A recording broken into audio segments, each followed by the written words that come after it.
ಬಚ್ಚಲ ನೀರು ತಿಳಿಯಾದಡೇನು, ಸಲ್ಲದ ಹೊನ್ನು ಮತ್ತೆಲ್ಲಿದ್ದಡೇನು, ಆಕಾಶದ ಮಾವಿನ ಫಲವೆಂದಡೇನು, ಕೊಯ್ಯಲಿಲ್ಲ ಮೆಲ್ಲಲಿಲ್ಲ ಕೂಡಲ ಸಂಗಮ ದೇವನ ಶರಣರ ಅನುಭವವಿಲ್ಲದವರು ಎಲ್ಲಿದ್ದಡೇನು ಎಂತಾದಡೇನು. ಈ ವಚನದ ಅರ್ಥ: ಸ್ನಾನ ಶೌಚಾದಿ ಕ್ರಿಯೆಗಳ ಮೂಲಕ ಬಚ್ಚಲಿನ ಕೆಂಡಿಯಿಂದ ಹರಿದು ಹೋದ ನೀರು ಒಂದು ಕಡೆ ಮಡುಗಟ್ಟಿ ನಿಲ್ಲುತ್ತದೆ. ಅದು ಸ್ವಲ್ಪ ಕಾಲದ ಮೇಲೆ ತಿಳಿಯಾಗಿ ನಿಲ್ಲುತ್ತದೆ.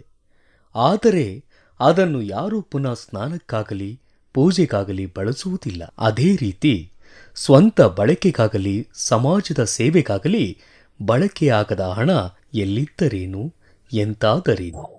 ಅತ್ಯಂತ ಎತ್ತರದಲ್ಲಿ ಬೆಳೆದ ಮಾವಿನ ಗಿಡದ ಮೇಲ್ತುದಿಯ ಫಲವು ಎಷ್ಟು ರುಚಿಯಾಗಿದ್ದರೇನು, ಅದನ್ನು ನೋಡಿ ಹಿಗ್ಗಿ ಬಣ್ಣಿಸುವುದು ಸಾಧ್ಯವೇ ವಿನಾ ಹತ್ತಿ ಕೊಯ್ಯಲು ಸಾಧ್ಯವಿಲ್ಲ, ತಿಂದು ಸಂತೋಷಪಡಲು ಸಾಧ್ಯವಿಲ್ಲ. ಅದೇ ರೀತಿ ಕೂಡಲ ಸಂಗಮ ದೇವನ ಶರಣರ ಒಡನಾಟ ಅನುಭವ ಗೋಷ್ಠಿಯಲ್ಲಿ ಪಾಲುದಾರಿಕೆ ಇಲ್ಲದವರು ಆಕಾಶದ ಮಾವಿನ ಫಲದಂತೆ ಎಲ್ಲಿದ್ದರೇನು ಎಂತಾದರೇನು. ಅವರ ಸಮಯವಾಗಲಿ ಸಂಪತ್ತಾಗಲಿ ತನ್ನ ಸಮಾಜಕ್ಕೆ ಉಪಯೋಗವಾಗದು. ಎಷ್ಟೇ ದೊಡ್ಡ ವ್ಯಕ್ತಿಯಾದರೂ ಅವನು ತನ್ನ ಸಮಾಜದಿಂದ ದೂರ ಉಳಿಯಬಾರದು.